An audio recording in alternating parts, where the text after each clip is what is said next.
Este pasado 2 de octubre se produjo la primera vuelta de las elecciones presidenciales brasileñas, unas elecciones cruciales en Brasil y en el conjunto del continente, unas elecciones cruciales para expulsar el neofascismo bolsonarista. Pero bueno, el resultado se quedó cerca de lo histórico de que Lula consiguiera ganar en la primera vuelta, pero al final Bolsonaro y el bolsonarismo han demostrado tener más fuerza de la que pensábamos y ahora nos encontramos con un contexto de una segunda vuelta incierta, una segunda vuelta difícil, una segunda vuelta en donde seguramente gane Lula, pero quedan muchas preguntas por hacernos, porque Bolsonaro consiguió una mayoría en el Parlamento y en el Senado, puede conseguir una mayoría también de gobernadores y todo esto hará muy difícil un gobierno de Lula y seguramente girará todo el escenario político brasileño una vez más hacia la derecha.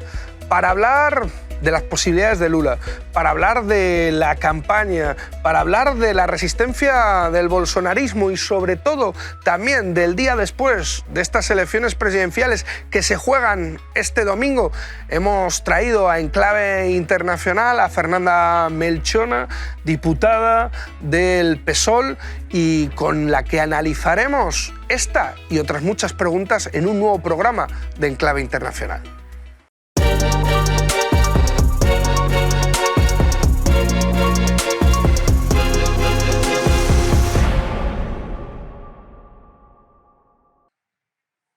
Muchas gracias por acompañarnos en un programa más de Enclave Internacional. Esta vez para hablar de Brasil, de las elecciones en Brasil, de una reñida segunda vuelta y para ello, para analizar este contexto, esta situación y sobre todo las perspectivas que se abren, tenemos a la diputada del PSOL, Fernanda Melchona. Gracias, Fernanda, por acompañarnos.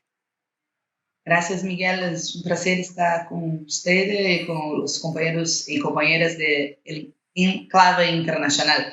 Les pido disculpas por mi portuñol, pero será un placer dividir y compartir la situación brasileña con todos y todas.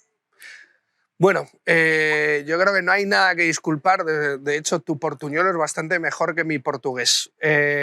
Simplemente comentarte una cosa, entrar directamente al grano. Lo digo porque la mayoría de la gente pensábamos, incluso desde Brasil se transmitía también la posibilidad de una victoria de Lula en la segunda vuelta. Parecía que la victoria estaba hecha, que Bolsonaro ya estaba fuera de la carrera presidencial.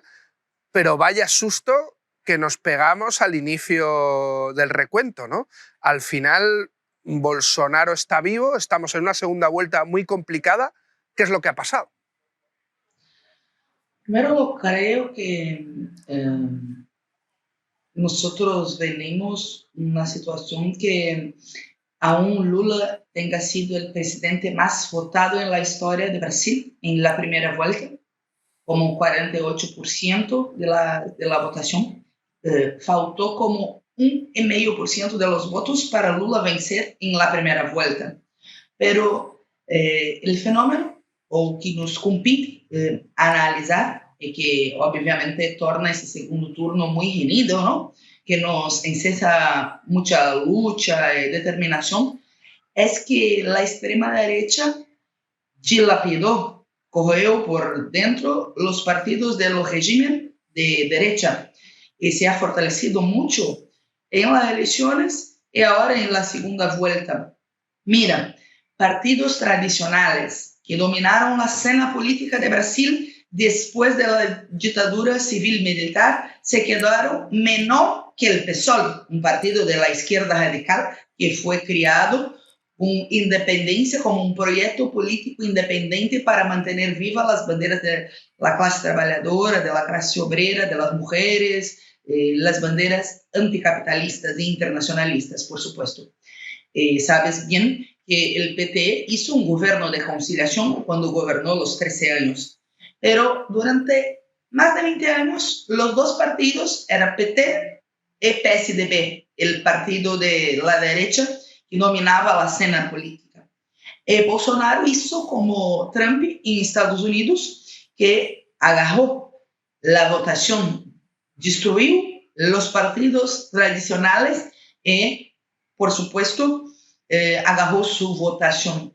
Él hoy concurre con un partido fisiológico, un partido de la derecha que es muy involucrado con la corrupción en Brasil, un partido del sistema, pero se tornó como el dono, ¿no? La expresión política de este partido que organizó una extrema derecha que tiene, por supuesto, sus canales paralelos de comunicación. Y no es comunicación, Miguel, es posverdad, ¿no? Acá en Brasil vivimos fake news muy graves, que es una vergüenza, pero corre solto por las redes sociales, por WhatsApp, por los canales paralelos de la extrema derecha. Esto tiene impacto. Tiene impacto también, por supuesto, el peso del fundamentalismo de algunas iglesias, sobre todo las neopentecostais, no todas, por supuesto, pero una cierta idea de temas religiosos en las elecciones y las determinaciones, la búsqueda de votos muy organizada, ¿no? También como sector burgués mayoritario, lo agronegocio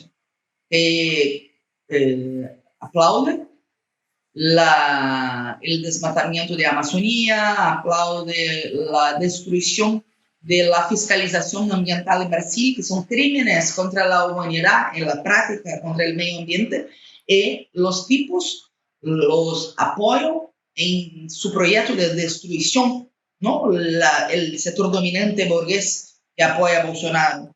Sí, tiene contactos con las bases de los militares, sobre todo del ejército, y atinge una fracción del movimiento de masas, electoral, por supuesto, pero también a una parte de las ideas de extrema derecha.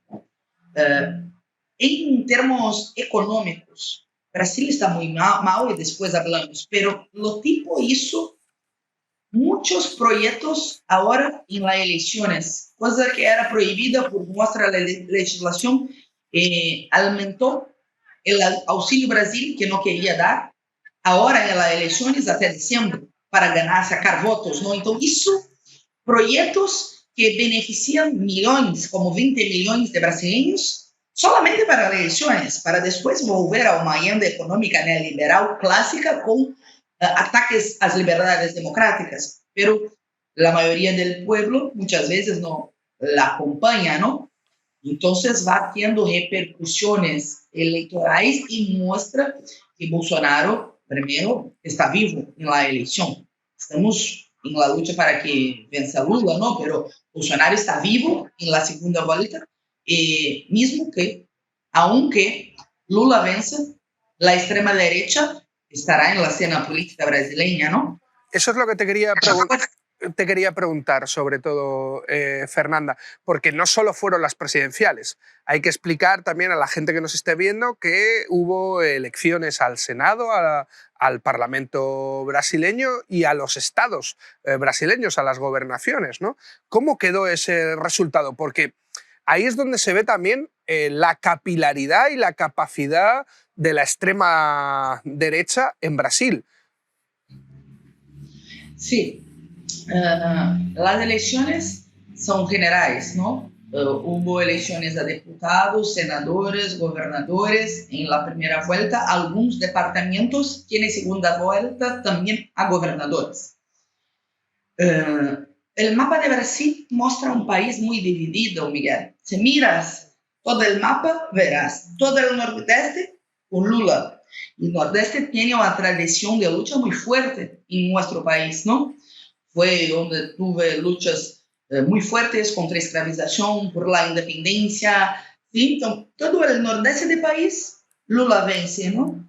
Después, en norte, hay división. Estados como Pará, Lula venció. Pará también tiene una historia, hubo la cabanagem, que fue un levante popular en Brasil colonial, entonces tiene historia de movilización. O después algunos departamentos empatan, pero el departamentos menores donde tiene más grillaje. Grillaje tiene este termo en español. No. Que es cuando los tipos no son dueños de la tierra y que las armas entran en tierras de indígenas, entran en tierras de quilombolas, entran en tierras públicas y ponen la floresta abajo para plantar ilegalmente, ¿no? Tiene mucho en Brasil esto, ¿no? El termo es grillaje para las tierras o garimpo ilegal, que también tiene muchos. En esos lugares, Bolsonaro va bien, ¿no? Y muchos de esos lugares donde hubo. Después, centro-oeste, que es el terreno del agronegocio. Bolsonaro vence en casi todos los departamentos. Sudeste, Lula vence en las capitales, o grandes capitales de Brasil, pero en interior no. En Minas Gerais, que es el mayor colegio electoral, uno de los mayores colegios electorales, Lula vence. Y en sur, Bolsonaro vence en términos totales, pero en Porto Alegre, mi ciudad, Lula vence como con 10% a más. Mira, es un mapa de un país dividido, ¿no?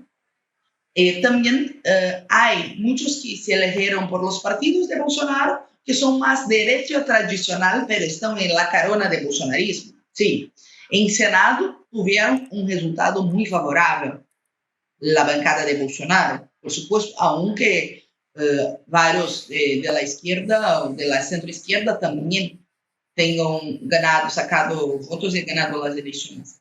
Y en Cámara de Diputados es más contradictorio, ¿no? Porque el partido de Bolsonaro sacó más votos, era como casi 100 parlamentares, pero la federación de PT y PCdoB creció. Nosotros de PSOL saltamos de 8 a 12 diputados con el segundo diputado más votado en Brasil. Yo fui la cuarta más votada en todo el departamento de Rio Grande do Sur, donde Bolsonaro venció. Yo fui la mujer más votada y una de las parlamentarias más votadas de todo el estado, ¿no? Entonces, hay contradicciones. El PSOL tuvo más votos que el PSDB, un partido tradicional del sistema. Hay elecciones de más mujeres, de más indígenas, de más negros y negras, de las primeras mujeres trans que se van al Parlamento.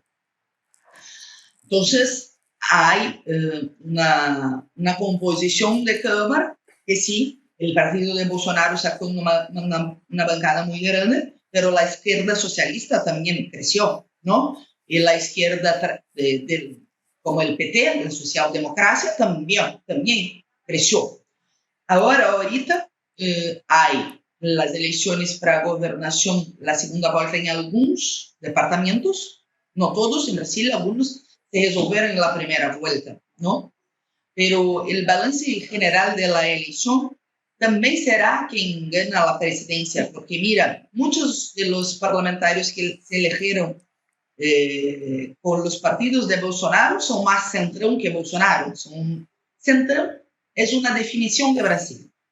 Comienza en 1988, luego después de la dictadura, cuando un grupo de parlamentares fisiológicos se unen, independiente de los partidos tradicionales de la derecha, para construir el modelo de dominación de pactuación, transición por el Parlamento, sin enfrentamiento con los intereses de los grandes, de los militares en esta época, pero también para defender sus intereses propios. En Brasil, de Bolsonaro, hay un tema llamado orçamento secreto, orçamento obscuro, que es como un presupuesto secreto, llamamos aquí, que es como un montante muy grande de plata que estos parlamentarios do Centrão usan para votar con el gobierno Bolsonaro. Los caras, el sistema político más podre, ¿no? Más toma la de acá, más troca de votos por plata, por presupuesto y cosas así. Este grupo es que da sustancia y apoyo en Parlamento a Bolsonaro. Cuando estaba en la pandemia que hizo horrores, mira, Rio de los virus, se fue contra las medidas sanitarias, combatió la ciencia, ¿no? Estaba por sufrir un impeachment en Parlamento. Ujú. ¿Qué hizo Bolsonaro? Compró el Centrão para le dar respaldo en Parlamento. Ese grupo terá muy fuerza en el próximo Parlamento. El Centrão, que llamamos acá. Sí, ¿no? Y también lo que sería la bancada, ¿no? De el buey, la bala, ¿no? Y podríamos decir la soja, ¿no? El agronegocio, los evangélicos y todo lo que está vinculado también a las milicias, ¿no? Yo leía, de hecho, un artículo de Fibecci muy interesante sobre la victoria de Bolsonaro en Río de Janeiro, ¿no?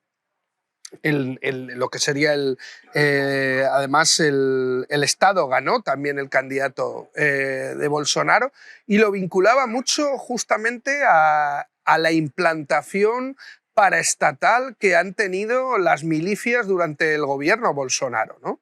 De hecho, si no me equivoco, también de las milicias de Río de Janeiro viene el candidato de Sao Paulo, que ahora está en la segunda vuelta. Sí, en Río de Janeiro, Bolsonaro tiene relación con la milicia. Cuando era parlamentario lo defendió e hizo homenaje al jefe del escritorio del crimen, que fue un tipo que tenía un escritorio de matar personas. Esta persona estuve en su madre, su esposa, estuve en los mandatos de los hijos de Bolsonaro y sacaba plata de ahí. Mira, tiene una involucración sobre el crecimiento de la milicia en Río de Pedras y las relaciones con la familia Bolsonaro, ¿no? En las áreas de milicia, Bolsonaro fue más votado.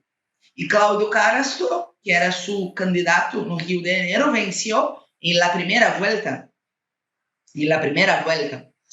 Mira, todo ese tiempo, por supuesto, Bolsonaro tiene relaciones con la milicia, que es una forma de crimen organizado con tentáculos en Estado y los territorios que viven las personas.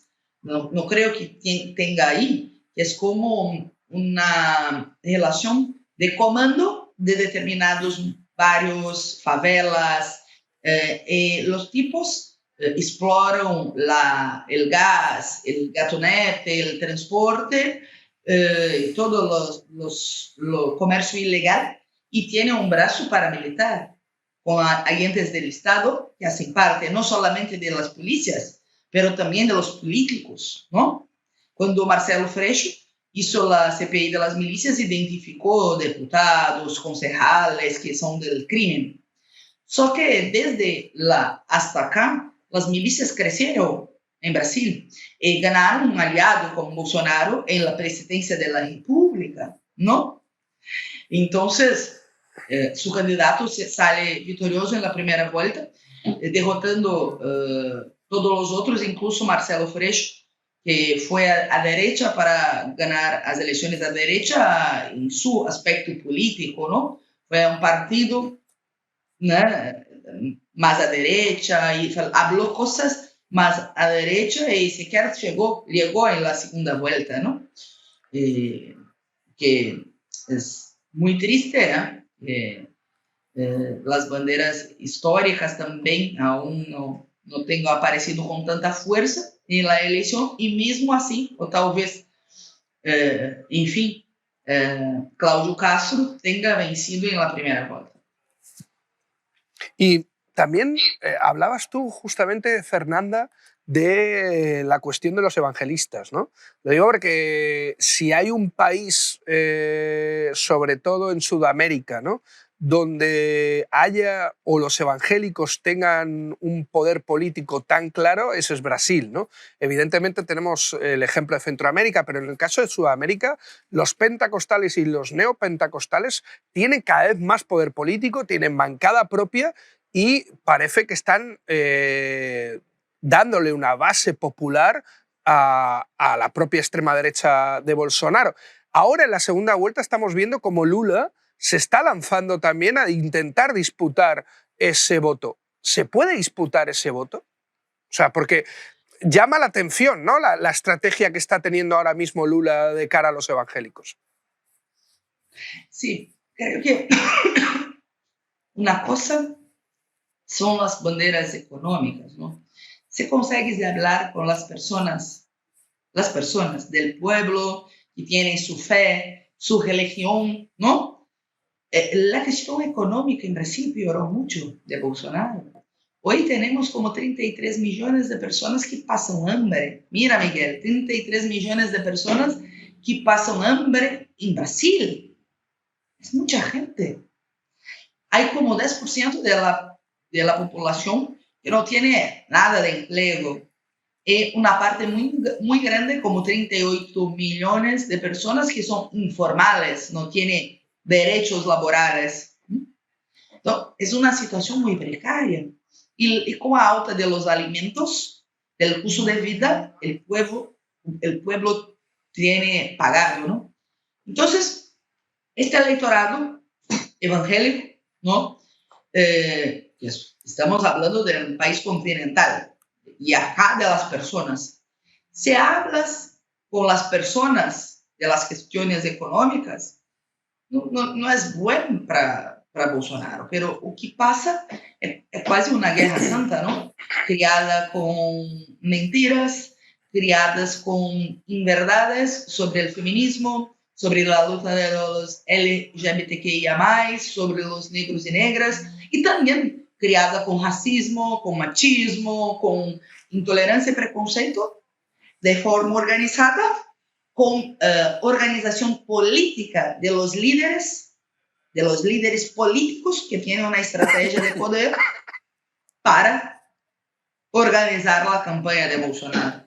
Lo digo líderes políticos porque sí, nosotros, por ejemplo, tenemos un pastor evangélico de izquierda que fue electo en nuestra bancada, que es Enrique Vieira, que también tiene relaciones internacionales, tiene la misma concepción que nosotros del internacionalismo, ¿sí? Pero entonces hablo fundamentalismo para no generalizar, pero los líderes de las iglesias evangélicas que tienen una estrategia de poder, como Edir Macedo, Silas Malafaia, etc., están promoviendo en todos los departamentos de Brasil una guerra santa con mentiras, ¿sí? Porque hablan de cosas absurdas, ¿no? La ideología de género. Mira, los tipos mienten que las crianzas en la escuela van a ser ensinada a ser trans. Es un absurdo, una tontería, ¿no? Cuando hablamos de educación sexual para que las niñas y los niños no sean abusados, los tipos dicen que queremos ensinar sexo en la escuela. Mira, qué tontería, pero tiene personas que lo creen, los creen. ¿Sí? Dicen lo mismo la extrema derecha en España y no son evangélicos en su mayoría. Pero sí que me llama la atención. Mira. Acá están incluso atacando a los católicos. Fueron a un templo de Aparecida y los fanáticos de extrema derecha se puso a vaiar el padre porque habló contra el hambre, ¿no? Mira, y bueno, ataca el Papa, en Brasil, ¿no? La extrema derecha tiene sus diputados que son, ahí, por lo que me dices, la extrema derecha hace mentira, pero en general es católica, ¿no? Sí, pero por ejemplo, el tema de la educación sexual que tú ahora lo pronunciabas ha sido una polémica no hace mucho con fake news en nuestro país también, con el Ministerio de Igualdad. Pero lo que me llamaba la atención es que, por ejemplo, escuché declaraciones de Lula haciendo ciertas confesiones, ya lo vimos con el gobierno de Dilma, con la propia campaña de Dilma hacia los evangélicos, porque al final los evangélicos sí que es verdad que es necesario hablar de las cuestiones materiales, pero para la comunidad pentecostal y neopentecostal, las cuestiones como el aborto, las cuestiones como la educación sexual, ya lo vimos con las campañas de no te metas con mi hijo en Perú o escuelas sin partido en Brasil, ¿no? Tienen importancia. El problema es si el intento de buscar el voto evangélico supone una mayor derechización de la campaña de Lula, que no es que fuera ahora mismo una campaña muy izquierdista. Yo creo que sí. Mira, en los gobiernos de PT, porque es preciso también analizar lo que genera la extrema derecha en nuestros países, ¿no? Por lo menos en Brasil, hacer un balance. Ahorita queremos votos para Lula, pero nosotros tenemos que intentar analizar el fenómeno, ¿no? En los gobiernos de PT, los fundamentalistas evangélicos eran parte del gobierno. Marcelo Crivella, que es un de los tipos de la extrema derecha, fue alcalde de Río de Janeiro, quería censurar besos LGBTs en libros, fue ministro de Dilma, del gobierno Dilma, ¿no? En todo el tiempo se concedió bastante, los 13 años de gobierno, a los tipos. Los tipos ganaron musculatura ahí también, ¿no? Y después, bueno, hicieron parte de la formación de la extrema derecha, o de la consolidación de la extrema derecha en Brasil. Y claro, el fenómeno de Bolsonaro en 2018 puede ser medido por la crisis económica del capitalismo, la crisis de representatividad de la democracia burguesa y la falencia de una izquierda que decidió gobernar con el modus operandi del régimen. Y claro, de una extrema izquierda o de una izquierda radical como nosotros, que no conseguimos superar el lulismo para la izquierda, tener la renovación de la izquierda, pero con un programa anticapitalista, ¿no? Pero obviamente Bolsonaro, tras lo que ha de peor, la reacción conservadora de los hombres contra las mujeres que se empoderan, la reacción conservadora de los LGBT-fóbicos que no lo aceitan, el casamiento civil LGBT, que no lo aceitan la comunidad, los racistas. En Brasil el racismo es estructural, ¿no? Mira, Miguel, só esta semana, uno de los músicos más famosos de Brasil estuvo en Porto Alegre y hicieron gestos de racistas muy fuertes. Imagínate el ciudadano de la calle, el trabajador negro y negra, como el racismo en Brasil es muy fuerte. Y tienen los racistas, ¿no? Y quieren seguir con el modelo de dominación de la virtud, ¿no? El privilegio de los blancos. Entonces tiene todo esto. Pero no es solamente el conjunto de análisis económicas de representatividad, mas en todos los procesos de la historia, onde que tuvo una extrema derecha, un neonazismo, nazismo, fascismo, hubo también una izquierda que se adaptó. Entonces, incluso para enfrentar el bolsonarismo después de las elecciones, es fundamental construir una izquierda independiente como PSOL. Yo creo que tiene concesiones que son graves, a nosotras, las mujeres, a los trabajadores, concesiones que son de nuestros temas, digamos así. Pero claro, queremos elegir Lula para poder respirar y tener más libertades democráticas para seguir la lucha. Ahora, la derrota del bolsonarismo será un proceso más largo, ¿no? Aún más largo. Y la izquierda radical es fundamental también para eso. Justamente con eso me quedo, ¿no? Para terminar justamente este programa sobre las elecciones brasileñas. Este domingo seguramente, y eso esperemos, se derrotará a Bolsonaro en las urnas, pero parece que queda bolsonarismo para rato. Y para acabar con ese bolsonarismo, yo creo que vicepresidentes como Alckmin no son buenos compañeros de viaje. En cambio, una izquierda independiente, una izquierda que pueda plantar cara tanto en las instituciones como en la calle, como la que se está construyendo con el PSOL, va a ser más necesaria que nunca. Y nos alegramos, evidentemente, Fernanda, no solo que haya sido reelegida, sino que la bancada del PSOL haya aumentado sensiblemente justamente en estas elecciones. Es de las pocas buenas noticias que tuvimos en la primera vuelta. Muchas gracias, Fernanda, por habernos acompañado. Ha sido un placer. Y nada, espero que nos podamos ver en Brasil en esta segunda vuelta. Quizás, espero también. Y yo quiero agradecer, Miguel, la preocupación y la relación con nosotros, ¿no? Que tenemos pasado por malos periodos acá. Miguel Orbán ha sido un compañero internacionalista de primera hora, ¿no? Todas las campañas que hicieron ahí por el pueblo brasileño en la pandemia, por el Fora Bolsonaro, ayudándonos, fue fundamental. Y ahora será fundamental la vida de ustedes, porque yo creo que Bolsonaro prepara también su narrativa contra las elecciones. Bueno, tenemos que hacer de todo para que 30 de octubre gane Lula y estamos en la calle, en la línea de frente, haciendo la movilización, sacando votos por Lula y preparados para 31 de octubre seguir la lucha contra la extrema derecha y como izquierda independiente y anticapitalista. Un gusto reverlo, muchas gracias por todo. Pues lo dicho, este 30 de octubre fuera Bolsonaro y muchísimas gracias por habernos acompañado en un programa más de Enclave Internacional.